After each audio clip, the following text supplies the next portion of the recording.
नमस्कार। आज मैं फिर हाजिर हूँ आप लोगों के सामने अपने बेहद प्रिय लेखक मोपासा, जिन्हें शॉर्ट स्टोरीज़ का मास्टर कहा जाता है, उनकी एक कहानी लेकर के। मोपासा की मैं पिछले 4 सप्ताहों से कहानियाँ सुना रही हूँ। माला जी नमस्ते।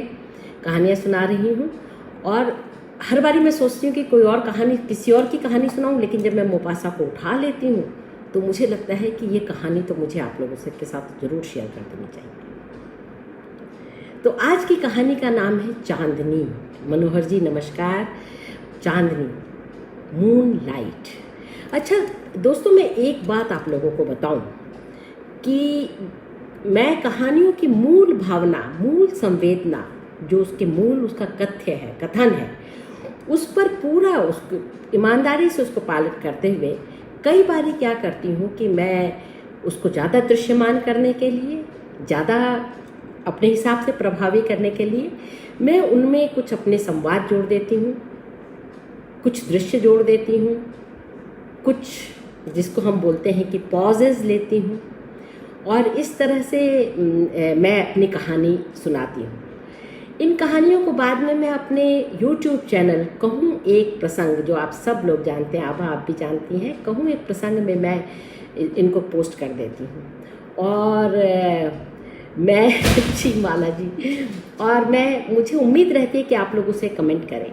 अगर आप कभी मूल कहानी पढ़ें, मैं चाहूँगी कि आप लोग ढूंढ के उन्हें पढ़ें। उपलब्ध है अंग्रेजी में, तो कम से कम उपलब्ध है। मैंने हिंदी में नहीं पढ़ा है, मैं अंग्रेजी में ही पढ़ करके आप लोगों को सुनाती हूँ।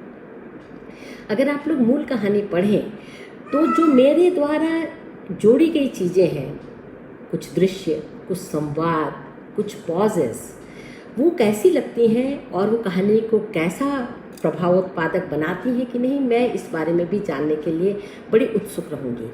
मेरा चैनल भी सब्सक्राइब करें ताकि मुझे थोड़ा सा उत्साह बना रहे। अभी कुल मात्र मेरे ख्याल से 368, अगर इतने महीनों में भी चैनल 368 उसके सदस्य हों तो मुझे लगता है कि ये, नफीसा जी नमस्ते, आपके लिए भी है ये, कि अगर 368 ही कहूँ एक प्रसंग है, कुल 368 लोगों ने उसे सब्सक्राइब किया है, तो ये थोड़ी सी चिंता, थोड़ा सा दुख, और मेरे लिए खास तौर से ज़्यादा से दुख का विषय है ये। तो आज की कहानी है मूनलाइट। इसमें भी मैं बिल्कुल बहुत छोटी सी कहानी है, मात्र 6 पेज की, और वो कई बार डिस्क्रिप्शन में है, और मैं उसमें कुछ संवाद, कुछ ज़्यादा संवाद में जोड़ूंगी और आप लोग मुझे बताइएगा कि कहानी कैसी लगी। मूनलाइट, चांदनी। जो दो पात्र हैं, जूली और आह्यात, इनके जो सरनेम है, इनकी जो फैमिली नेम है, उसका मुझे फ्रेंच प्रोनाउंसिएशन नहीं मिला है, तो मैं समझ नहीं पा रही हूँ कि मैं उनका फ्रेंच नाम कैसे लूँ। लेकिन अब समझ लीजिए कि जूली और आह्यात के नाम से ही मैं उसको वो करूँगी। मदाम जूली इंतज़ार कर रही है बड़ी बेसब्री से अपनी बड़ी बहन आह्यात का। उनको बहुत इंतज़ार है। अभी कुछ ही दिन पहले, लगभग 5 सप्ताह पहले, आह्यात अपने पति के साथ स्विट्ज़रलैंड घूमने गई थी, और वहाँ से पति तो किसी स्टेट में, उनकी जो गांव घर है, वहाँ पर संपत्ति मूलक कोई विवाद हो गया है, इसलिए पति तो वहाँ चले गए हैं। उनका नाम है रॉबैन। वो तो वहाँ चले गए हैं, लेकिन आह्यात अपनी बहन से मिलने पेरिस आ गई है, और इसीलिए इस समय जूली एक ऐसे कमरे में, जिसमें अब गोधूली का समय है और अंधेरा, अभी कोई लाइट नहीं है, तो गोधूली के समय की जैसी रंग बिरंगी, हल्की पीली, हल्की लाल, हल्की सांवली सी जो रोशनी होती है, वैसा सा कमरा है। उस रोशनी में बैठी हुई वो कोई किताब पढ़ रही है। उसका मन किताब में कतई नहीं लग रहा, बस वो निगाहें उसके शब्दों पर दौड़ रही हैं, लेकिन कान तो दरवाजे पर लगे हुए हैं, क्योंकि वो किसी भी आहट पर चौंक जाती है और देखने लगती है बाहर की तरफ। अचानक घंटी बजती है और सच में आहियात आ गई है। आहियात कमरे में प्रवेश करती है। दोनों बहनें एकदम टूट के एक दूसरे से गले मिलती हैं,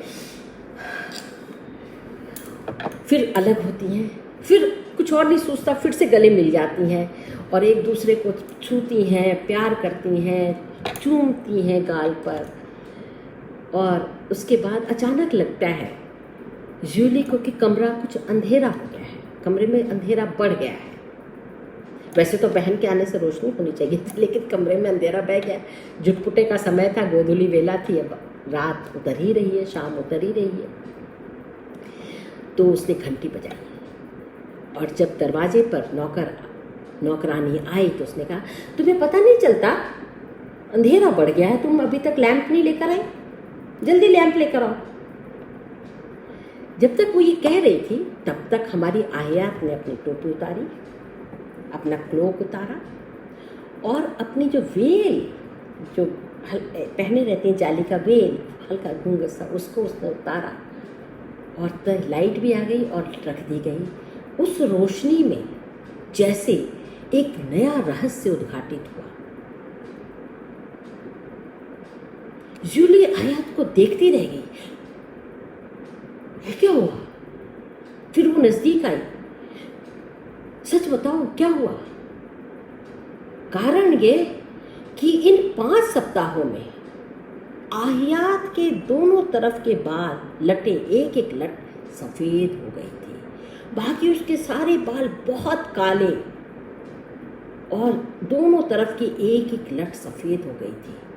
हल्की सी झुर्रियां भी चेहरे पर थी या नहीं, लेकिन जूली को नजर आई। आखिर बहन का मामला था।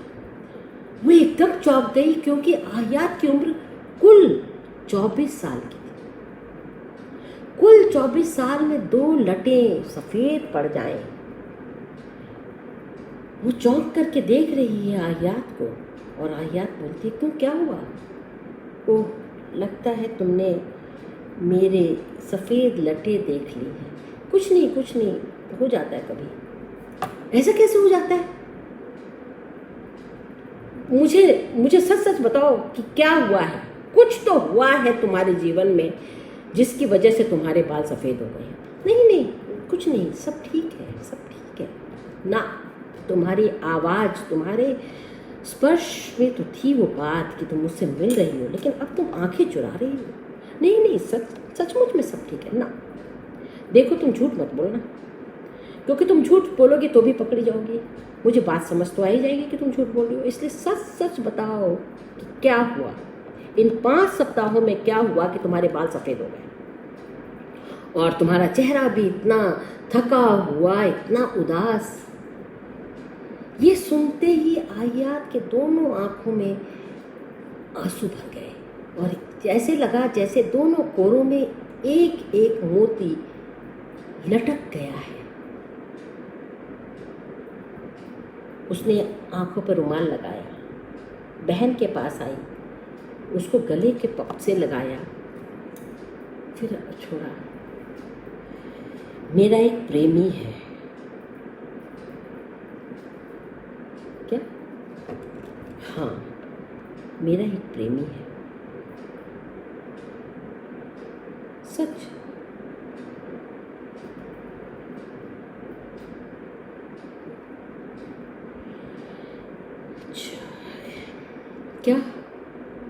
क्या हुआ इन दिनों, पिछले दिनों में क्या हुआ है, जरा तुम मुझे बताओ। ऐसा कहते हुए जूली ने उसको बहुत ही पास लगाया, अपने गले से लगाया, धीरे से उसे जैसे कि आप एक बच्चे को संभालते हैं, उससे ले गई और वो कमरे के उस कोने में जाकर के बैठ गए जहाँ पर कदरन अंधेरा था। वे सोफे पर बैठ गए। जूली ने उसको अभी भी हाथ से पकड़ रखा है और वो सोफे पर बैठ करके उसने कहा,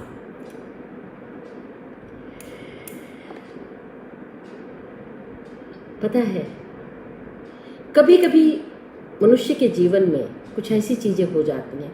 मैं जानती हूँ, मैं तुम्हें एक बात कहना चाहती हूँ, रोकना मत मुझे बीच में। कुछ ऐसे पल आते हैं मनुष्य के जीवन में जबकि वो इतना अकेला, इतना एकाकी ऐसा महसूस करता है, उसको समझ ही नहीं आता, इतना कंफ्यूज रहता है वो, इतना उसको नहीं समझ में आता है कि वो क्या कर रहा है, उसे कुछ भी नहीं पता चलता, क्योंकि वो कुछ ऐसी चीज़ों की आकांक्षा करता है जो उसके जीवन में नहीं होती है।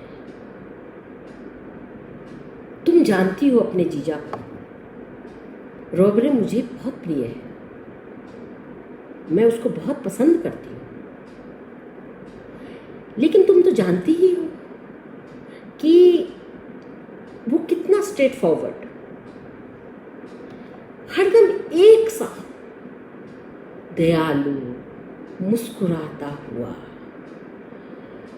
आपकी बात पर आपकी जरूरतें पूरी करता हुआ, अपने काम में लगे रहने वाला एक सामान्य व्यक्ति है। जैसे अच्छे लोग होते हैं, बहुत अच्छा है, जैसे अच्छे लोग होते हैं, समझ रही हो ना तुम, वो बहुत अच्छा है, इसीलिए मुझे पसंद है।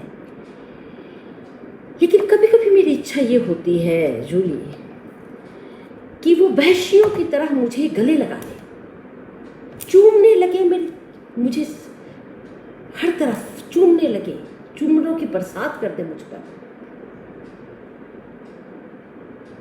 कि मैं उसके हाथ से भागने लगूं और मुझे वो छोड़े नहीं, और फिर मुझे लगे कि नहीं, सुख तो इसी में है।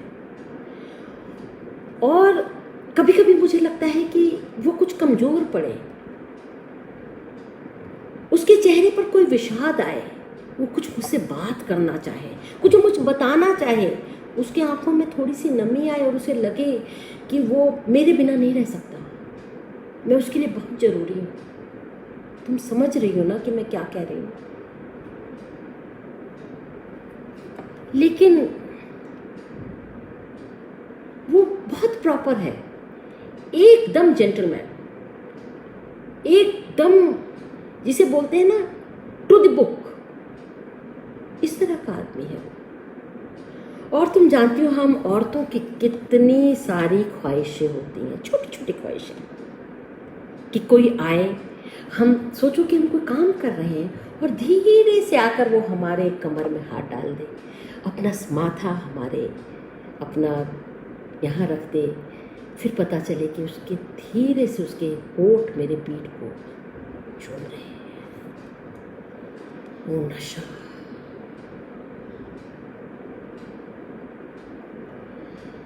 पता है क्या हुआ? जब हम स्विट्जरलैंड में, तुम जानती हो स्विट्जरलैंड कितनी खूबसूरत जगह है, अरे भैया वो तो ड्रीम डेस्टिनेशन है। जब हम स्विट्जरलैंड पे पहाड़ों से उतर रहे थे, सुबह हो रही थी, 4 घोड़े थे, 2 हमारे नौकरों के और हम 2, वो नौकर लोग सामान लेके आगे जा रहे थे और हम दोनों घोड़े उतार रहे थे कि अचानक हल्की सी रोशनी हुई।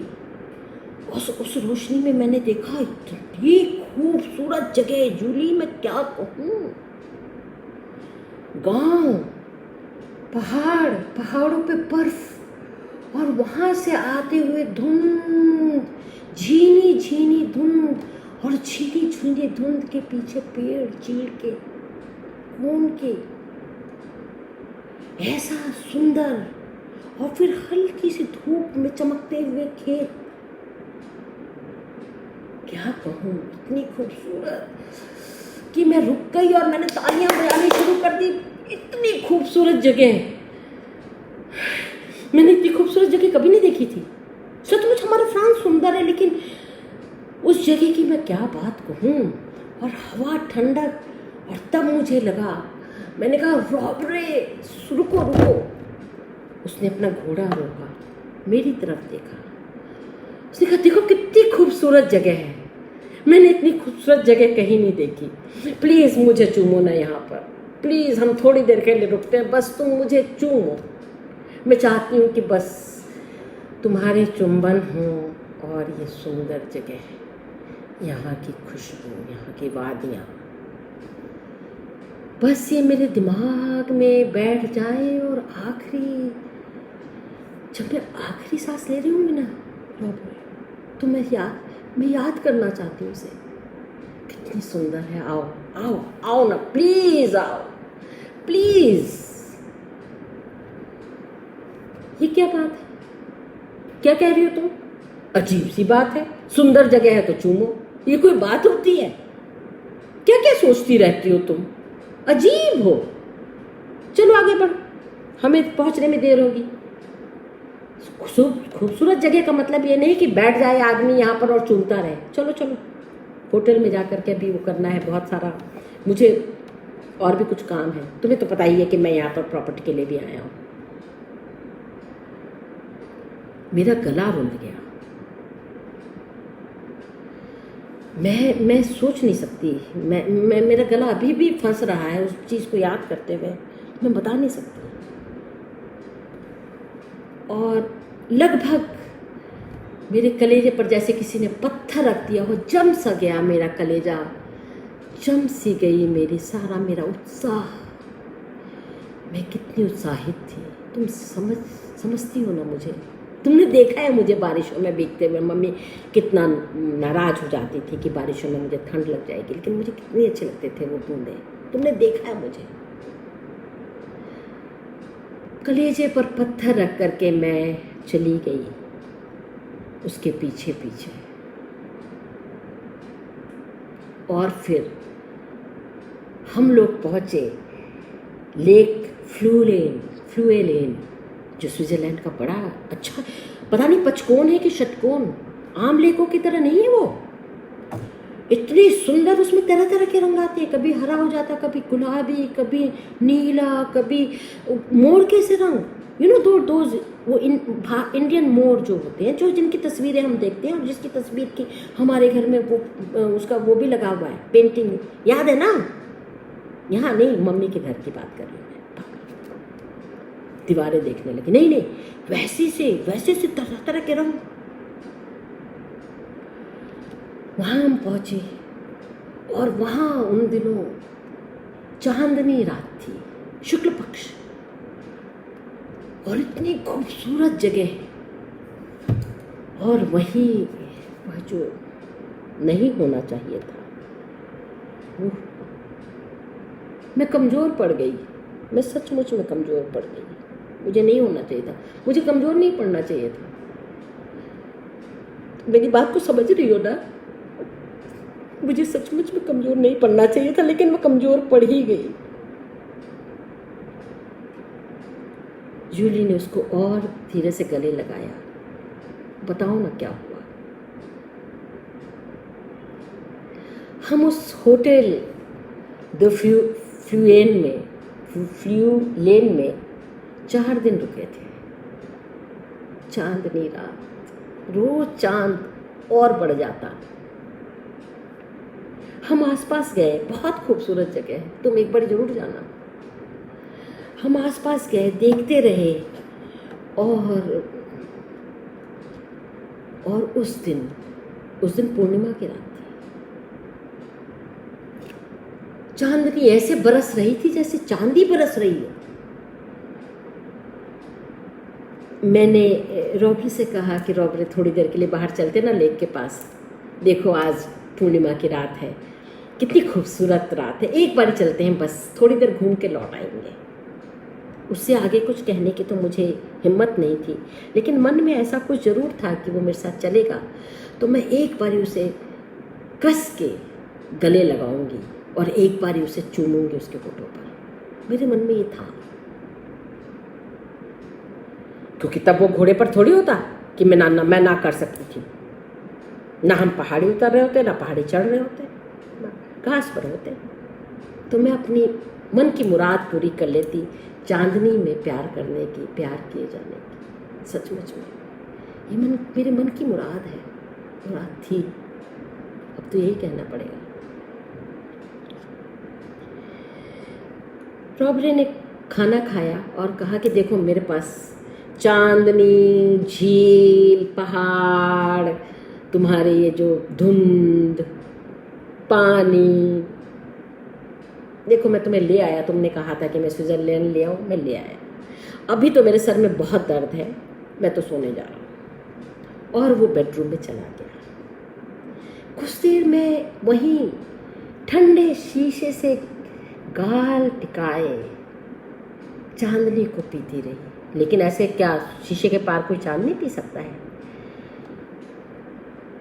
फिर मैं उठी, कोट पहना और दरवाजा खोल करके झील की तरफ बढ़ गई। क्या बताऊं, ऊंचे पर्वत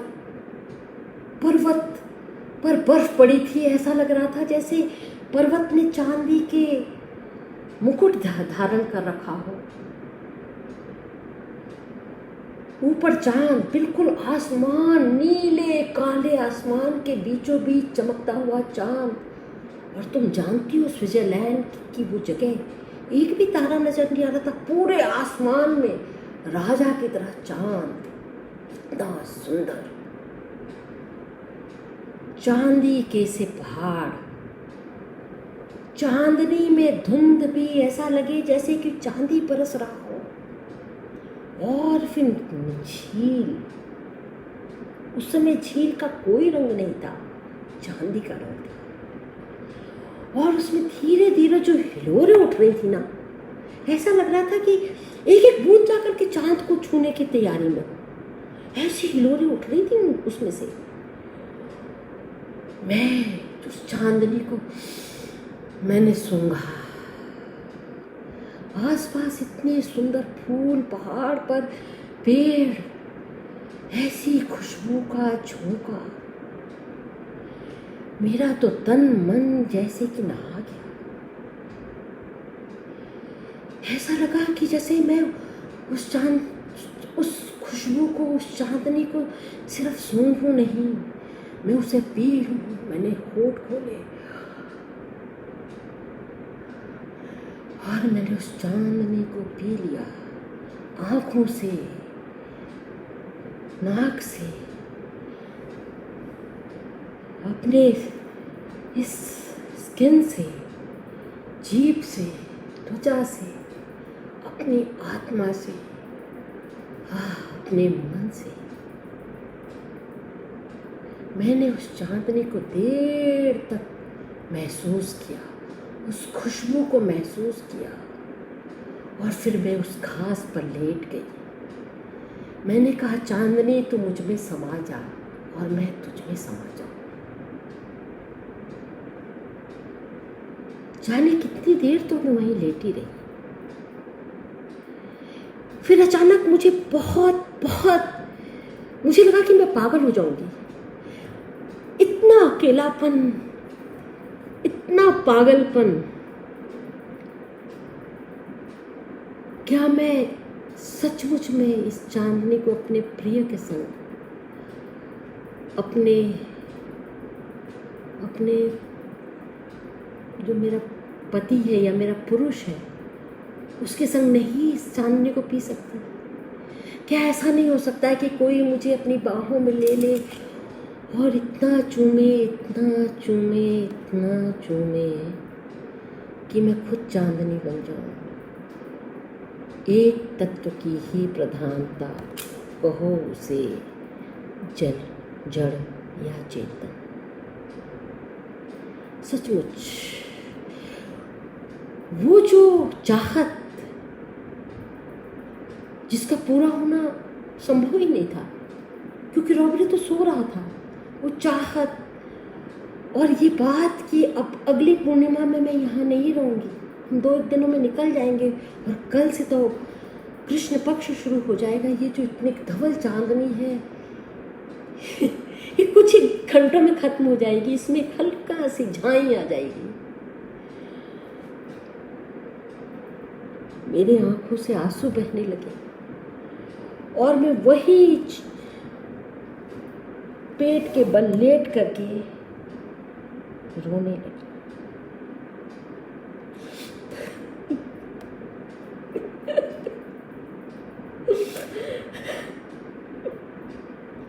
कि अचानक मुझे लगा कि कोई मुझे देख रहा है, झाड़ियों के झुंड से कोई मुझे देख रहा है। और मैंने पीछे देखा, सचमुच में कोई था। और जैसे ही मैं पीछे मुड़ी, उसने मुझे पहचान लिया। वो बड़े स्थिर, बड़े कॉन्फिडेंट कदमों से मेरे पास आया। मदाम, आप? मैंने गौर से देखा, आंखों के आंसू कुछ सूखे जैसे उसको देखते ही। ऐसा लगा कुछ आँच सी आई, आंसू सूखे। मैं देख सकती थी उसे अब। ओह, ये तो वही है, बैरिस्टर, वो यंग बैरिस्टर जिसको मैंने पिछले कुछ दिनों देखा था। वो अपनी माँ के साथ यहाँ आया है स्विट्जरलैंड घूमने। और जब उसने मुझे, मेरी आंखों में आंसू देखे, क्या हुआ है आपको? कुछ तबीयत ठीक नहीं लग रही। अरे क्या हुआ, तबीयत क्यों नहीं ठीक लग रही? पता नहीं। अच्छा, पता है कितनी खूबसूरत जगह है और चांदनी कितनी सुंदर है। आपने देखा? ऐसा लग रहा है जैसे ऊपर से नीचे तक चांदनी ही है। और वो देखिए पहाड़ लगता है जैसे चांदी के मुकुट पहने हुए हैं। और चीड़ तो देखिए, और धुंध तो देखिए, बरस रही है चांदनी। आप लोगों ने क्या क्या देखा? वो अरे वो गोल्फ वाला जो मैदान, हाँ, वहाँ मैं भी गया था। और वो कैसल, अरे क्या कहें, इतनी सुंदर जगह। और इस तरह से जूली मैं बता नहीं सकती। वो सारी वही बात कह रहा था जो मैं कहना चाहती थी, जो बातें मेरे मन में थी, जिनको मैं शब्द नहीं दे पा रही थी। वो सारी वो बातें कह रहा था और मुझसे वो बातें कहला रहा था जो मैं कहना चाह रही थी, जो मैं चाह रही थी कोई मेरी बात सुने। और कुछ देर बाद जाने क्या हुआ, बातें करते करते उसने मुझे आगोश में ले लिया और फिर उसने मेरे होठों को छुआ।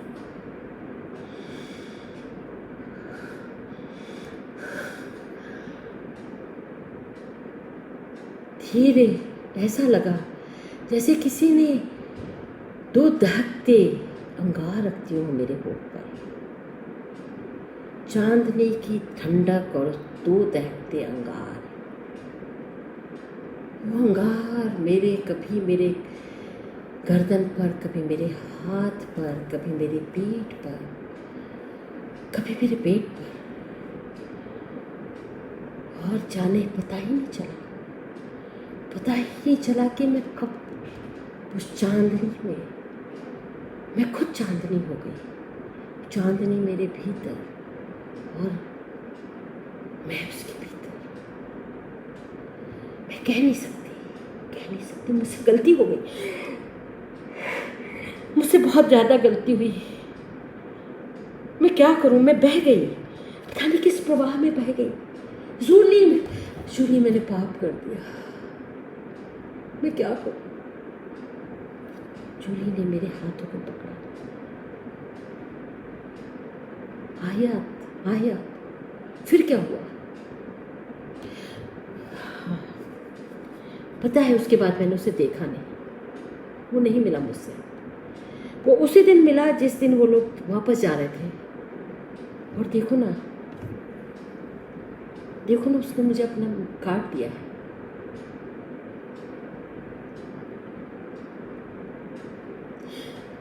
जूली, मुझसे बहुत गलती हो गई। मैं सचमुच में रॉबरे को धोखा नहीं देना चाहती थी। तुम जानती हो मैं धोखा दे ही नहीं सकती उसे, मैं धोखा देने वाली हूँ ही नहीं। लेकिन जाने क्या हुआ, मैं सचमुच में बहुत परेशान हूँ। मैं उन दिनों से बहुत परेशान हूँ। मेरे को नहीं मालूम कि मैं क्या करूँ।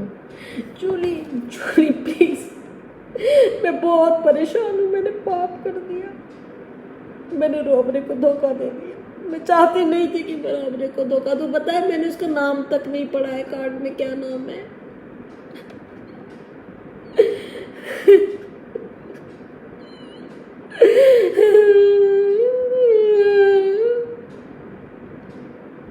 जूली ने धीरे से उसको कंधे को पकड़ा, उसके चेहरे को किया, उसके आंसू को अपने हाथों से पोंछा।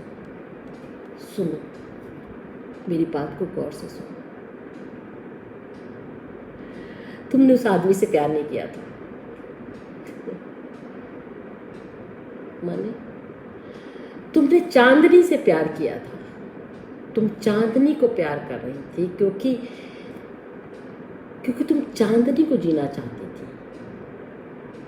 उसकी जगह कोई और होता, कुछ भी होता, अगर वो ना होता तो भी तुमने प्यार किया होता।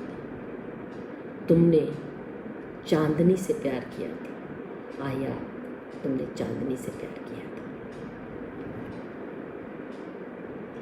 यह है कहानी जिसमें आहियात है, रॉबरे है, जूली है, होटल का नाम है, झील का नाम है, लेकिन उस आदमी का नाम नहीं है। तुमने चांदनी से प्यार किया था आहिया। नमस्कार। कहानी कैसी लगी ये बताएंगे और मेरा चैनल कहूँ एक प्रसंग भी ज़रूर से सब्सक्राइब करेंगे। बहुत बहुत शुक्रिया।